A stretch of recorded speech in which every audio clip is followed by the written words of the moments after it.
I, as many did, started a new world with the release of 1.18. I had been taking a break from Minecraft as I waited for the Wild update to release. 30 hours into my world, I found the features to be lackluster compared to the large ideas promised during release trailers. Today I'm going to be talking about my disappointment with the current state of Minecraft and how I felt the game decline over the past couple of years. Keep in mind that I've been a fan of the game for the better part of 10 years and I just want to vocalize my frustration with Minecraft's current state. This was Minecraft's first mob vote that would impact the game forever. There were 4 options, all with unique concepts and features promised. The mob vote had a lot of pressure around it as the 3 options that weren't voted in would never be added to the game. The Phantom eventually won the mob vote and became the most annoying mob ever added to the game. This mob vote forever shifted the Minecraft community and voting would become a staple of Minecon annually. This is the update that implemented the Phantom into the game and forever changed Ocean Biome. This update added tons of new features, but the amount of mobs and blocks felt thinner. The Phantom was not what people expected. The oceans lacked any danger because the only hostile mob stays on the ocean floor.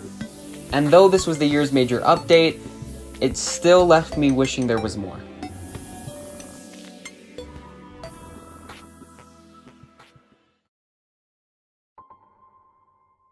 This time around, the community vote expanded away from mobs and into biomes. Of the 3 options, the taiga, the savanna, or the desert, the taiga won, bringing foxes, campfires, and berry bushes into the game. This vote had the smallest impact on the game in my opinion, and it wasn't very noticeable in the update. Beyond cosmetic purposes, it didn't add any key interesting features that affected survival gameplay besides the campfire being sort of a baby furnace early game.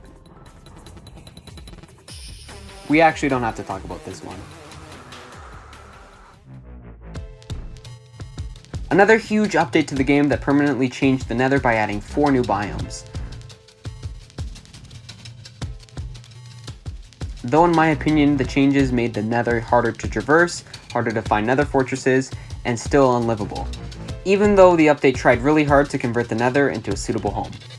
It almost seems like the team working on this update rarely communicated, and the result of that was the end product that was nothing like the original vision was.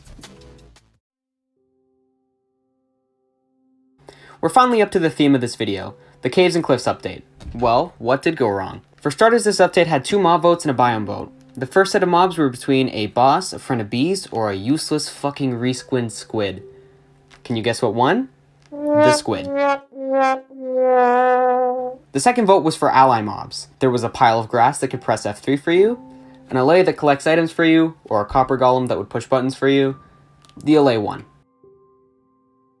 The final vote was for the biome. It was between the swamps, badlands, or mountains. For this one, the mountains won, inspiring the update after this to be the swamp update. This was supposed to be Minecraft's largest update. Tons of new features, the deep dark, archaeology and dig sites, axolotls, new cave and mountain generation, goats, new ores, and even more. But due to developmental issues, the update was split into 2 parts, with part 1 being released June 8th, 2021, and part 2 releasing just over a year later. The Deep Dark is huge and interesting with quite a challenge and atmosphere. Though the loot pool is underwhelming, the portal in the middle is yet to have features, and the Warden's lack of drops doesn't make sense to me, especially since it's so easy to kill late game. Archaeology and dig sites weren't even added with no comment on why. So far on playing, I've yet to see an axolotl. The new mountain generation is tedious to traverse with the changes to ore distribution causing more challenges than supports.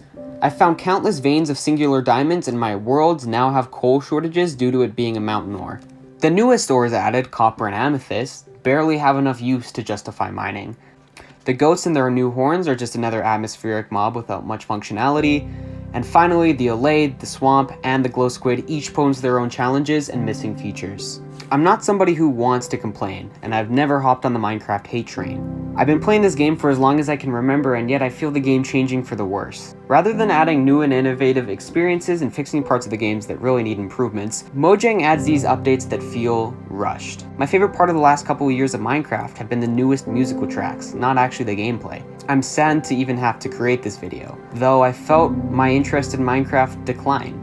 Not because I'm getting older, but it feels like what made Minecraft special has been lost. I'm not a fan of Notch, but his vision for the game is what we fell in love with. Mojang's ideas and development are so tonally different that it's caused a divide in player experience.